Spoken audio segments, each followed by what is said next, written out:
Asking for help, it's something we all have to do, right? But man, why can it feel so challenging sometimes? A lot of the time, it's because we're worried about looking weak or like we don't know what we're doing. But finding the right words, that can turn a scary moment into a really great connection. Okay, let's dive into this and break down how to ask for help in a way that really works. We have all been there. You're just drowning in work, feeling completely overwhelmed, and you just know you can't do it all alone. But the good news is, you don't have to. There's a real art to asking for what you need, and we're going to break it all down step by step. So, to see how this plays out in the real world, let's look at a classic workplace dilemma. Let me introduce you to Tony. He's a fantastic employee, but he has way too much on his plate. He knows he needs help, so he decides it's time to talk to his boss. And bam! Right out of the gate, he hits a brick wall. The boss's first response is a hard no. It's a super common problem, right? The company says it just doesn't have the money. For a lot of people, the conversation would probably end right there. But not for Tony. Now, let's look at Tony's response here. He starts by showing he gets it. He understands the boss's side of things. I understand that. But then he politely but firmly changes the frame. See, it's not just his problem. It's a company problem. They are understaffed. The boss pushes back again, bringing up these big picture issues, the economy, risk. He's essentially saying, it's just not a good time. This is another one of those roadblocks you see all the time, using outside factors to shut down a request. But Tony has a plan. And this is where Tony is absolutely brilliant. Instead of just hammering on the problem, he offers a solution. He suggests hiring an intern. It's a really smart compromise that respects the budget concerns but still gets him the help he desperately needs. Then he immediately highlights how this benefits the company. An intern can give him a hand, which is exactly what he needs, but it also helps the company keep costs down. He's not just asking for a favor, he's presenting a win-win scenario. And just like that, the entire conversation turns around. The boss's hard no becomes a, let me see what I can do. So why the change? Because Tony didn't just complain. He showed he understood the limitations, he reframed the problem, and he came up with a reasonable, cost-effective solution. So what was the secret sauce here? What made Tony's approach so darn effective?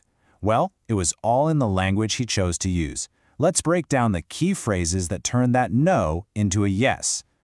First up, understaffed. This word is so powerful. Instead of saying, I'm overworked, which can sound like a personal complaint, understaffed describes a business problem, something that affects the entire team. It totally shifts the focus from himself to the company's well-being. It's a subtle change, but what a difference it makes, right?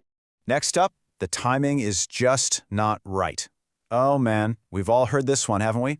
It's kind of a polite way to delay or say no because of other things going on. When you hear this phrase, you know it's your cue to pivot, just like Tony did, by offering a solution that can work right now. I absolutely love this next phrase. Take some of the weight off my shoulders. It's such a powerful image. It really communicates the personal stress and the burden he's carrying without sounding like he's just complaining. It helps build empathy and shows just how much relief some help would bring. Give me a hand. It's so simple, so friendly. It feels much more collaborative and casual than saying, I require assistance, you know? It just makes people more willing to jump in and help out. And finally, the finishing touch, keep our costs down. This phrase was genius because it showed Tony was thinking about his boss's #1 concern, the budget. By framing his solution as a way to save money, he connected his personal need directly to the company's financial goals. Absolutely brilliant move. Okay, so we've seen how powerful the right words can be in a tricky negotiation. But what about, just normal everyday situations? Well, the good news is the exact same principles apply. Let's dig into the art of asking for help politely, no matter where you are. It really just boils down to this super simple 3-step formula. 1. Start with a polite phrase to get their attention in a respectful way. 2. Be clear and direct about what you actually need. And 3. Always, and I mean always, show your gratitude. It's a simple little structure, but it is incredibly effective. Now, this might seem incredibly obvious, but it's probably the most important part of the whole interaction. A sincere thank you or I really appreciate it doesn't just show that you value their help, it also makes them much more likely to help you again in the future and to help other people too. It kind of completes the circle of a positive experience.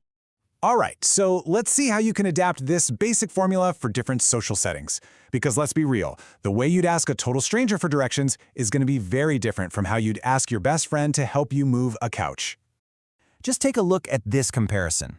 When you're talking to a stranger, you use more formal, gentle language like, "Excuse me, I'm sorry to bother you." It shows you respect their time.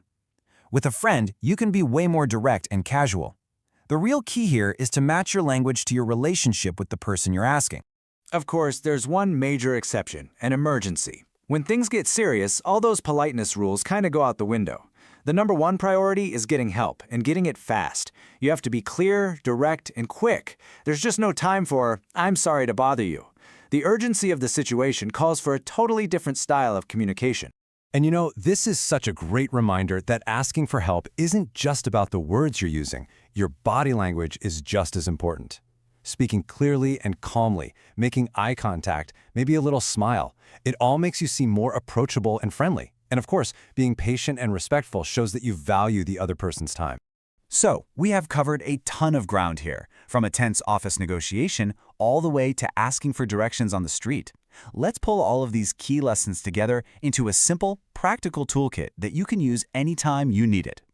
Think of this as your personal cheat sheet. Could you help me, please? It's perfect for more formal situations. Can you give me a hand? Works great with friends and family. Use weight off my shoulders when you really want to express the impact of their help. And when in doubt, a simple, direct, "I need some help" is always a solid choice. So here's the bottom line. Asking for help is a skill. And just like any other skill, the more you practice it, the easier it gets. It is not a sign of weakness, it's a sign of strength, and it's one of the most basic ways we connect with and support each other. So let me leave you with this question. Who will you ask for help today?